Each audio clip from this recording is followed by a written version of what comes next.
नमस्कार शेतकरी बांधवांनो, मी तुमच्यासाठी एक नवीन व्हिडिओ घेऊन आलेला आहे. तो व्हिडिओ आहे मशरूमची शेती कशी करायची, त्याबद्दल आपण स्टेप बाय स्टेप माहिती जाणून घेऊ. आणि हा व्हिडिओ तुम्हाला आवडला तर नक्की शेअर करा मित्रांनो. कारण की माझा ध्येय एवढंच आहे की प्रत्येक शेतकऱ्याला सर्वगुण संपन्न करायचं आहे सर्व गोष्टीत, आणि तो कोणावर अवलंबून नसला पाहिजे. त्यांनी त्याची शेती केली पाहिजे, भरपूर पैसा कमावला पाहिजे आणि जीवन त्याचं सुखी झालं पाहिजे. तर चला मित्रांनो, जास्त वेळ न घेता सुरू करूया. नंबर 1, योग्य ठिकाणाची निवड करावी लागेल. त्यानंतर सावलीचे व स्वच्छ ठिकाण निवडावे लागेल. त्यामध्ये तापमान असेल 20 डिग्री सेल्सिअस ते 30 डिग्री सेल्सिअसमध्ये. आर्द्रता असेल 80% ते 90. हवादार आणि पाण्याचा निसारा होईल. नंबर 2, शेडची तयारी. शेड स्वच्छ करून घ्या. भिंती मजला स्वच्छ धुवा. ब्लिचिंग पावडरने निर्जंतुकीकरण करून घ्या. शेडमध्ये तापमान व आर्द्रता नियंत्रित ठेवण्यासाठी व्यवस्था करा. नमस्कार मित्रांनो. नंबर 3, कच्चा माल. गव्हाचा पेंडा किंवा तांदळाचा पेंडा घ्या. पेंड्याला 2 ते 3 इंच तुकडे करून घ्या. त्याला 8 ते 10 तास पाण्यामध्ये ठेवा.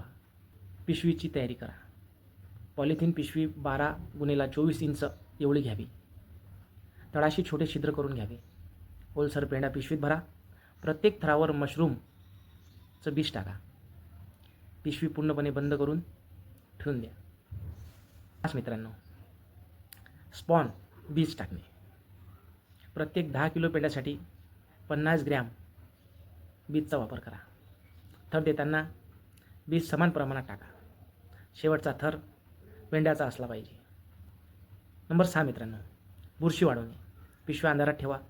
तापमान 20 ते 28 डिग्री सेल्सिअस असले पाहिजे. 15 ते 20 दिवसात बुरशी पेंड्यात पूर्णपणे पसरते.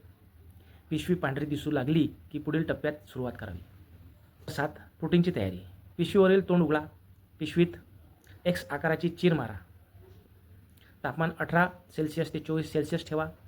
आर्द्रता 85% ते 90% असावी. नंबर 8, मशरूमची वाढ. 5 ते 7 दिवसात छोटे मशरूम यायला सुरुवात होते.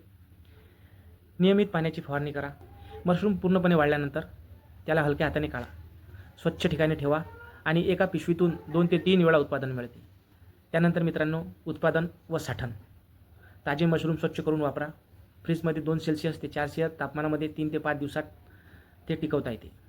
जास्त काळासाठी सुकून. मित्रांनो, महत्त्वाची काळजी घ्यायचं एवढंच आहे की त्याचं टेम्परेचर 18 सेल्सिअस ते 30 सेल्सिअस याच्या प्रमाणात असायला हवं. आर्द्रता 80 ते 90%. त्यानंतर हवामानाचा जो प्रवाह आहे तो व्यवस्थित असावा आणि तो सूर्याच्या किरणांपासून लपलेला असावा. सोप्या भाषेत स्वच्छता ठेवा, जेणेकरून तुमचं पीक चांगल्या प्रकारे येईल. मित्रांनो, त्याचे फायदे: कमी जागेत जास्त उत्पादन होते. कमी खर्चात जास्त नफा मिळतो. पोषण मूल्य जास्त होते आणि रोजगाराची निर्मिती होते. स्वच्छता आणि योग्य व्यवस्थापन केल्यानंतर नक्कीच तुम्हाला भरघोस उत्पन्न मिळणार आहे. व्हिडिओ आवडल्यास लाईक करा आणि शेअर करा.